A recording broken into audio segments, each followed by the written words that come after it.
হরি, এক্ষুনি মনে হয় ঝড় বৃষ্টি নামবে। শিগগির নৌকা পাড়ের দিকে নিয়ে চল। হ্যাঁ কাকা, তাই চলো।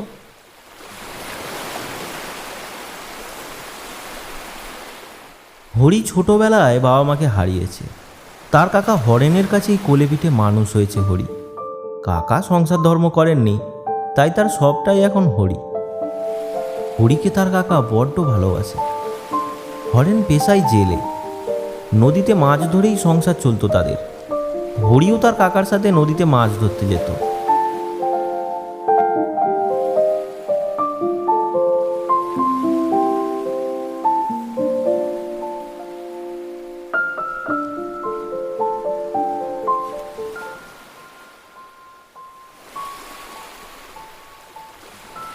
রূপনারায়ণ নদীর তীরে ছোট্ট একটি চর,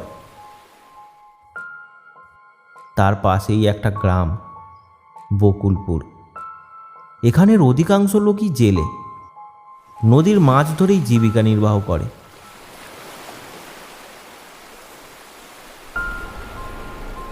বাঁধের উত্তর দিকের চরের শেষে একটা শ্মশান, ওখানেই বট গাছে বাঁধা থাকে সারি সারি নৌকা।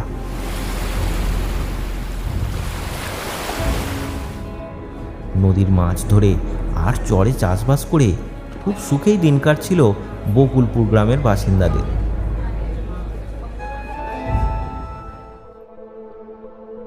একদিন ঘটল এক আশ্চর্য ঘটনা। ভোর রাতে ভাঁটার সময় সবাই মাছ ধরে ফিরছিল।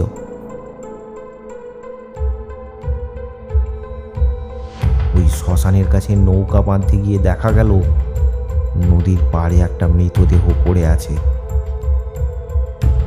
হইচই পড়ে গেল সারা গ্রামে। সারা গ্রামের লোক জড়ো হলো। দেখে মনে হচ্ছে একটা মধ্যবয়সী লোকের মৃতদেহ, বেশ পুরানো। দেহটা পচে গলে রীতিমতো দুর্গন্ধ ছড়াচ্ছে। এ তো আমাদের গ্রামের কেউ বলে মনে হচ্ছে না। মনে হয় জোয়ারের জলে ভেসে এসেছে। এখন কি করা যায়? খুব পচা দুর্গন্ধ উঠছে। চলো ওটাকে শ্মশানের ধারে মাটিতে গিয়ে পুঁতে দিই। সেই মতো সবাই ওই মৃতদেহটিকে মাটি চাপা দিয়ে দিল।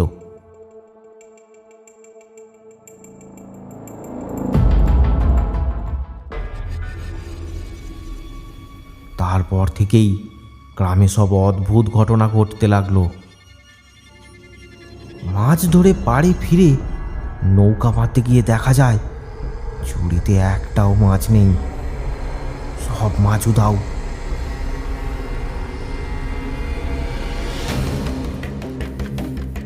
কোনোদিন দেখা যায় কে যেন সব নৌকার বাঁধন খুলে দিয়েছে, মাছ নদীতে ভাসছে নৌকাগুলো।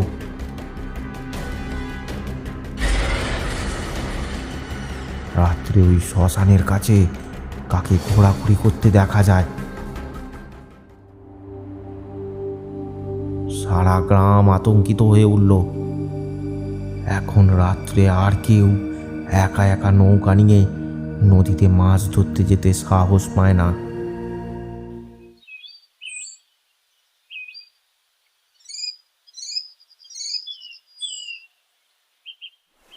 একদিন দুপুরে হরেন মাঝি আর হরি জোয়ারে মাছ ধরছিল। আজ দিনটা খুব খারাপ যাচ্ছে তাদের। 2 ঘন্টা কেটে গেল, একটাও মাছ পড়ল না আজ। কাকা, আজ মনে হয় মাছ পড়বে না আর। মনে হয় তাই। চল নৌকা করা বাড়ি ফিরে যা। তাই চলো। দিনটা আজ মোটেই ভালো গেল না, একটাও মাছ পড়ল না। আর এখন তো রাত্রে মাছ ধরতে কেউ আসে না। নৌকা নিয়ে ওরা পাড়ে পৌঁছালো। আরে হরেন খুড়ো, বাড়ি ফিরে যাচ্ছে যে। হ্যাঁ গো, আজ দিনটা খুব খারাপ, একটাও মাছ ধরা পড়লো না। হ্যাঁ, আমিও কয়েকটা পেয়েছি। ওই উত্তরে ছোট গঙ্গা নাকি মাছ পড়ছে, ওখানে একবার যাবো। চলো, যাবে? যাবে বলছো? চলো। হরি, হরি, তুই বাড়ি চলে যা, গিয়ে রান্না করে খেয়ে নিবি, আমার হয়তো দেরি হয়ে যাবে। হরেন মাঝি আর নকুল নৌকা নিয়ে পাড়ি দিল ছোট গাঙের দিকে।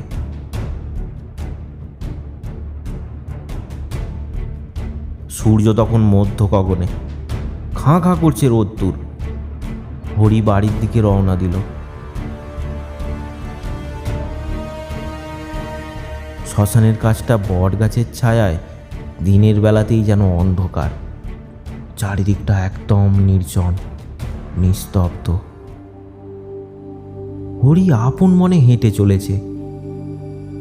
শ্মশানের পাশের রাস্তাটায় চলতে চলতে হঠাৎ হরি থমকে দাঁড়িয়ে গেল। ঠিক তার পায়ের সামনে একটা মাছ, হ্যাঁ জ্যান্ত মাছ, তখনও নড়ছে।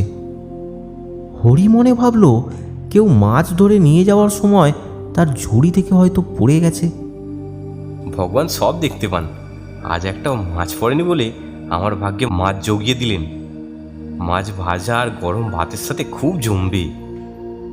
এই সব ভাবতে ভাবতে হরি হাঁটতে শুরু করেছে। হঠাৎ পেছন থেকে একটা ডাক, এই কাকা, এই তুই মাছটা কুড়িয়ে নিলি যে বড়,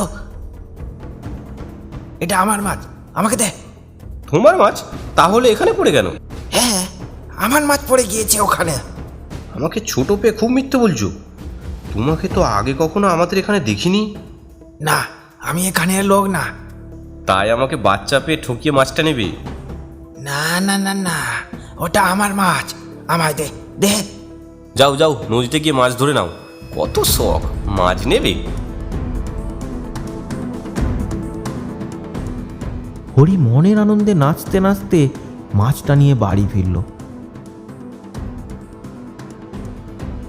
রান্না সেরে মাছ ভাজা দিয়ে গরম ভাত জমিয়ে খেল।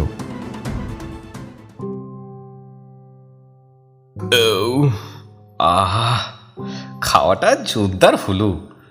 এবার একটা ঘুম দিলেই হবে। কাকা এসে ডাকলে তখন ওঠা যাবে।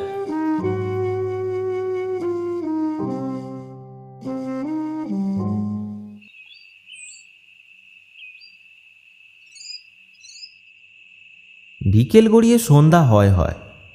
হরেন বাড়ি ফিরল। হরি, হরি, হরি, কোথায় গেলি? এদিকে হরির কোনো সাড়া নেই। ঘরের দরজা ভেজানো, ঘুমিয়ে পড়েছে হয়তো। হরেন ঠেলে দরজা খুলে ভেতরে ঢুকলো। গিয়ে দেখলো হরি ঘুমাচ্ছে। উফ, সন্ধ্যা হতে গেল, ছেলেটা এখনও ঘুমাচ্ছে। এখানে আর পারা যায় না। এই বলে হরিকে ঠেলা দিতে গিয়ে হরেন দেখলো ওর সারা গা জ্বরে পুড়ে যাচ্ছে।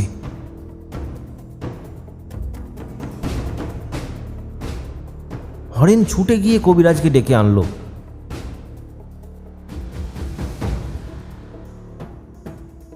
কবিরাজ ভালো করে পরীক্ষা নিরীক্ষা করে বললেন, এ তো সাংঘাতিক জ্বর, সারা গা গরমে পুড়ে যাচ্ছে।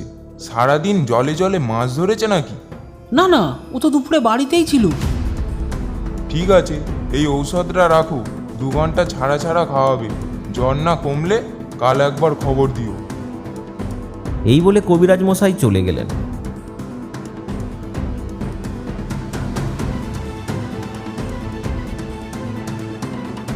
দু ঘন্টা ছাড়া ছাড়া ঔষধ খাওয়ানো হলো। হরেন সারা রাত জেগে বসে রইল, তাও জ্বর একটুও কমলো না। মা বা মরা ছেলেটাকে ছোট থেকে কোলে পিঠে করে মানুষ করেছে হরেন। ওই হরির মা বাবা সব। হরেনের মন কষ্টে ফেটে পড়ল। হঠাৎ তার মনে পড়ল গ্রামে ঘটা সেই ঘটনাগুলো। তাহলে দুপুরে ওই শ্মশানের কাছ দিয়ে ফেরার সময় ও কি কোনো অপদেবতার ফাঁদে পড়েছে? তখন ভোর হয়। হরেন চলল ভৈরব চক্রবর্তীর কাছে। ভৈরব চক্রবর্তী ওই গ্রামের মন্দিরের পুরোহিত মশাই।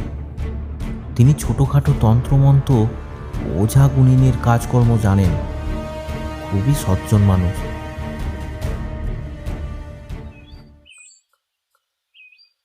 হরেন তাকে সব কথা খুলে বলল।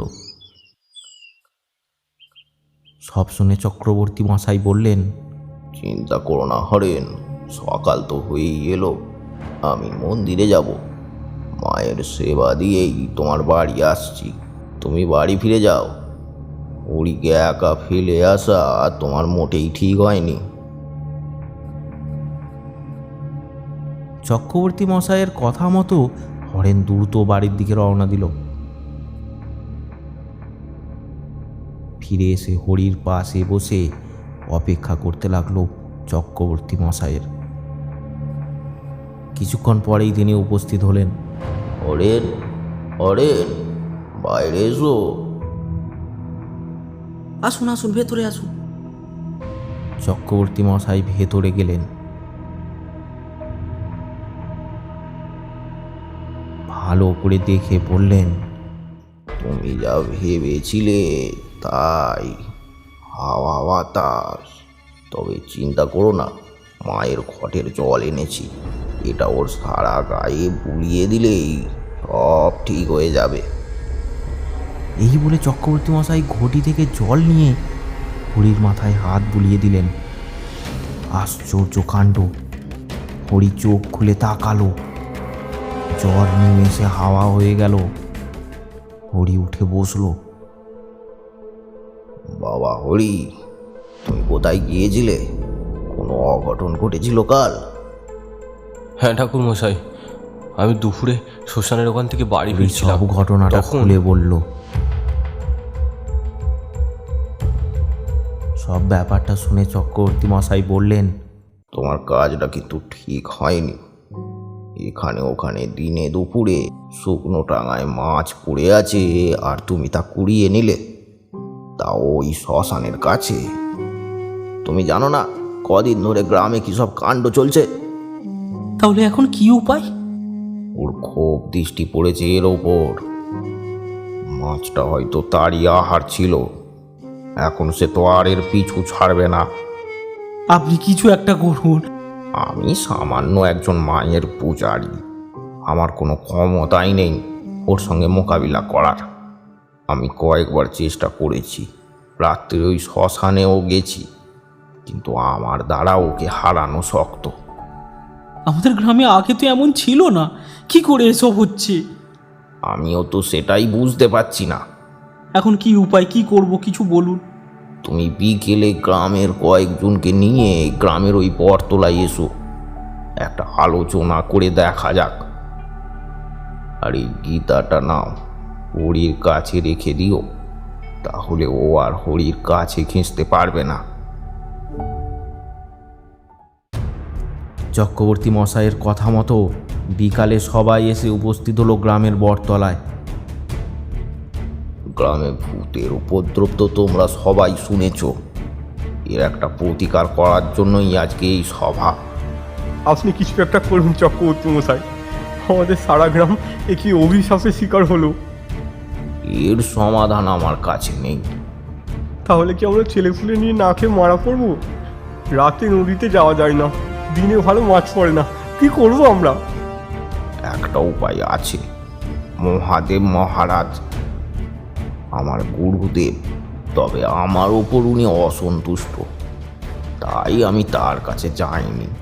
তবে তোমরা সবাই মিলে আমার সাথে চলো, যদি উনি তোমাদের ডাকে সাড়া দেন। তাই চলুন, আমরা সবাই যাব।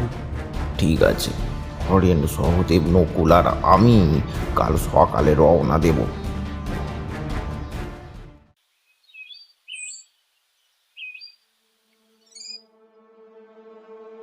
সেই মতো পরদিন সকালে তারা চলল মহাদেব মহারাজের বাড়ি।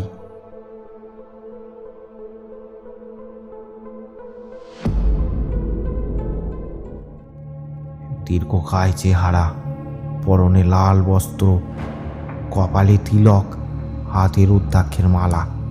ভয়ে তার সামনে দাঁড়ানো দায়। বাড়ির পেছনে একটা অশ্বত্থ গাছের নিচে বসেছিলেন তিনি। বাবা, আপনি এদের রক্ষা করুন। চোখ খুলে তিনি বললেন, এ কি ভৈরব, তুই এখানে? কি ব্যাপার? বাবা, আপনি এদের রক্ষা করুন, এদের খুব বড় বিপদ। ঠিক আছে, অপেক্ষা কর। এই বলে মহারাজ চোখ বন্ধ করলেন। একটু পরে চোখ খুলে বললেন, বিপদ, ঘোর বিপদ। আমি দেখছি একের পর এক লাশ। অশরীরের উপদ্রব, কুদৃষ্টি পড়েছে তোদের গ্রামে। কিন্তু বাবা, এমন তো ছিল না, কি করে এমন হলো? মহারাজ আবার চোখ বুঝলেন, তারপর বললেন, একটা মরা লাশ তোদের ওই শ্মশানের ধারে বট গাছের পাশে পোতা আছে। হ্যাঁ বাবা, একদিন জোয়ারের জলে একটা মরা ভেসে আসে, আর সেটাকে গ্রামের সবাই ওখানে মাটিতে কবর দেয়। হ্যাঁ, ওটা যে সে মানুষের মরা না, ওটা একটা তন্ত্র সাধকের মরা ছিল।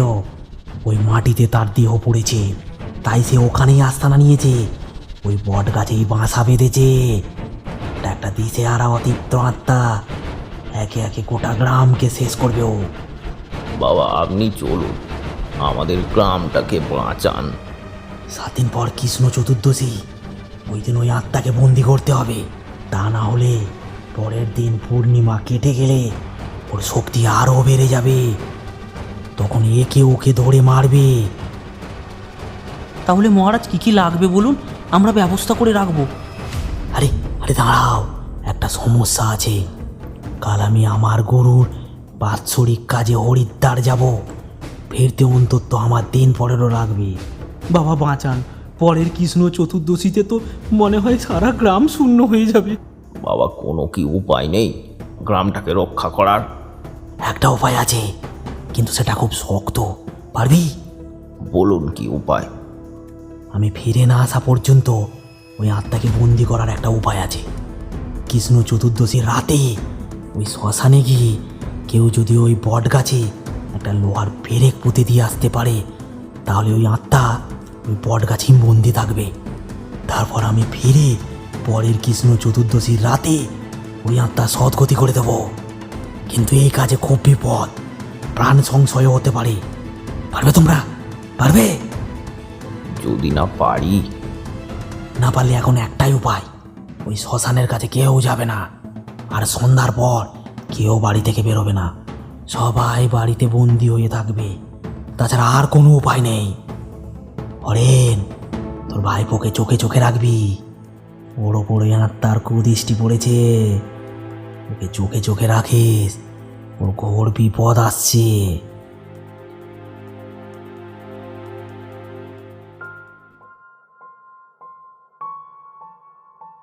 কিন্তু কতদিন বাড়িতে বসে থাকবো? পেট কি শুনবে? এছাড়া উপায় কি? কে যাবে শ্মশানে ওই বট গাছে পেরেক পুঁততে?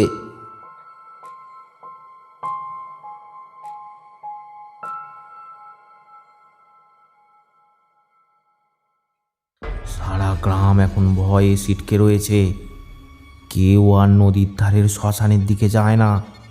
সন্ধ্যার পর কেউই আর বাড়ি থেকে বাইরে বের হয় না। কিন্তু এভাবে বাড়িতে কতদিন বন্দি হয়ে থাকা যায়? হরেন রোজ রাত্রে হরিকে নিয়ে জেগে বসে থাকে। তার মনে হয় কেউ যেন রোজ রাত্রে তার বাড়ির বাইরে ঘোরাফেরা করে, হরিকে তার থেকে ছিনিয়ে নিতে চায়। হরি ভয়ে ভয়ে বলে ওঠে, কাকা কাকা কাকা, আমার ভয় করছে, ও আমাকে ডাকছে। কাকা কাকা, আমার ভয় করছে।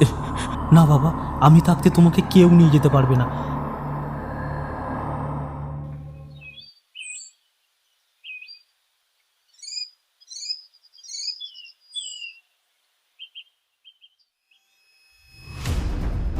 পরদিন সকালে হই হই কাণ্ড।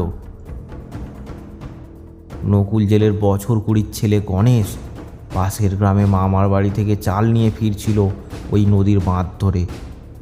ফিরতে সন্ধে হয়ে যায়। সারা রাত কেটে যায়, বাড়ি আর ফেরে না গণেশ। বাড়ির লোক ভাবে হয়তো মামা বাড়িতে থেকে গেছে, কিন্তু সকালে দেখা যায় বাঁধের ধারে একটা শুকনো বাবলা গাছের ডালে গণেশের মৃতদেহটা ঝুলছে, যেন কেউ তাকে পৈশাচিকভাবে মেরে গাছের ডালে ঝুলিয়ে দিয়েছে। সারা গ্রাম জুড়ে এখন আতঙ্কের ছায়া। রাত্রে সবাই আলো জেলে ঘরে বসে থাকে। নরেনের চোখে আর ঘুম নেই। হরি তার সব। এদিকে কাজকর্ম সব বন্ধ। ঘরে চাল ডাল যা ছিল তা দিয়ে কোনো রকমে চলছে। হরিকে ছেড়ে বাইরে যেতেও সাহস পায় না হরেন। এইভাবেই দিন কাটতে থাকলো।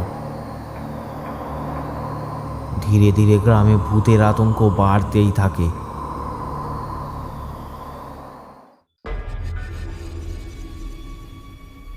আজ কৃষ্ণ চতুর্দশী। সন্ধ্যা থেকে আকাশে চাঁদের আগমন। চারিদিকে চাঁদের আলোয় ঝকমক করছে। রাস্তায় একটাও জনপ্রাণী নেই। সারা গ্রাম নিস্তব্ধ। দূরে বাঁধের ধার থেকে ভেসে আসা শেয়ালের ডাক ছাড়া আর কিছুই শোনা যাচ্ছে না। বোধ হয় তখন মাঝরাত। সারা গ্রাম অগরে ঘুমাচ্ছে। হরির পাশে শুয়ে হরেন। তার চোখে একটুও ঘুম নেই। তার একান্ত আপন হরি। হরি ছাড়া তার কেউ নেই। তার হরির কোনো ক্ষতি হতে সে দেবে না। হঠাৎ হরি ঘুম থেকে উঠে বসে। কি হলো হরি, উঠে পড়লি কেন? আমায় মেরে ফেলবে ও কাকা, আমায় মেরে ফেলবে কাকা, ও আমায় ডাকছে কাকা। আমি আছি বাবা, ভয় নেই। আমি থাকতে তোর কিচ্ছু হতে দেব না। হরিকে জড়িয়ে ধরে হরেন বসে রইল। বাইরে যেন কেউ ঘোরাঘুরি করছে। তার হুঙ্কার ছড়িয়ে পড়েছে চারিদিকে। আতঙ্কে কেঁপে উঠছে হরি। তখনই হরেনের মনে পড়ল আজ কৃষ্ণ চতুর্দশী, মানে কালী পূর্ণিমা। আজ পেরিয়ে গেলে কাল ওই অশরীরীর শক্তি আরও বেড়ে যাবে। যদি আজ কেউ গিয়ে মহারাজের কথা মতো বট গাছে পেরেক পুঁতে দেয় তাহলে, কিন্তু তাতে তো তার প্রাণও যেতে পারে। তাই যাক, হরির জন্য ও নিজের প্রাণও বাজি রাখতে পারে। একটু পরে হরি ঘুমিয়ে পড়লে হরেন তার মাথার সামনে একটা গীতা রেখে দিল। তারপর একটা লোহার পেরেক আর একটা হাতুড়ি নিয়ে বেরিয়ে পড়ল।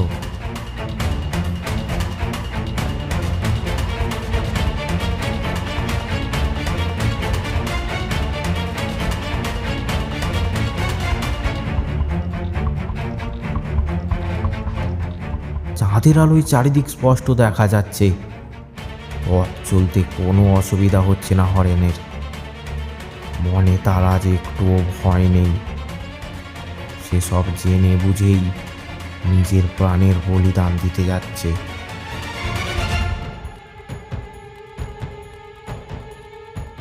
গ্রামের রাস্তা শেষ করে হরেন চলল বাঁধের রাস্তা ধরে ওই শ্মশানের দিকে। ঝোপঝাড় থেকে ভেসে আসছে শেয়ালের ডাক।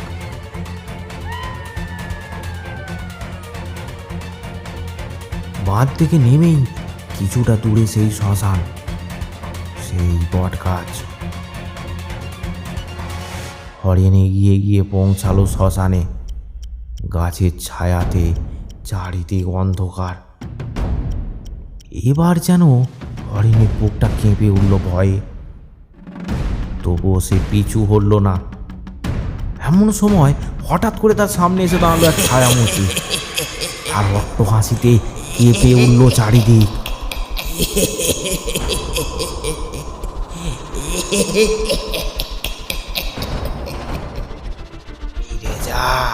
ফিরে যা বলছি, আর যাস না, তাহলে আজ তোর শেষ দিন হবে। আজ আমার শেষ দিন, সেই ভেবেই আমি বেরিয়েছি। আমি কিছুতেই পিছু হটবো না। তাই নাকি? ঠিক আছে, চল তোর সাধ পূরণ করে দিই তাহলে।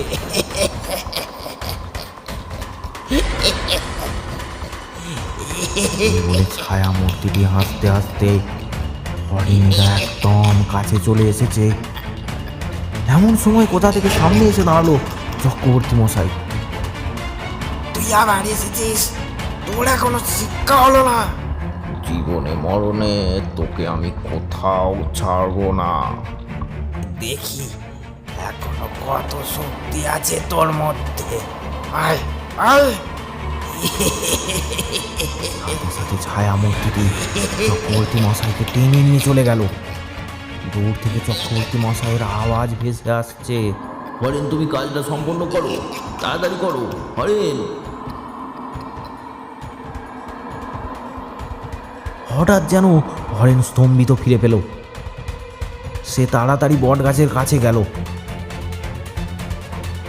পেরেকটা নিয়ে বট গাছে লাগিয়ে সজোরে একটা হাতুড়ির ঘা মারল। সাথে সাথে চারিদিক যেন থমথমে হয়ে গেল, শান্ত, একদম শান্ত। হঠাৎ হরেনের চোখটা বট গাছের পাশে যেতেই চমকে উঠল হরেন। পাশে পড়ে আছে চক্রবর্তী মশাইয়ের মৃতদেহ। চক্রবর্তী মশাই তাহলে হরেনের আগেই এখানে এসেছিল আর নিজের জীবন দিয়ে গ্রামটা বাঁচিয়ে দিয়ে গেল।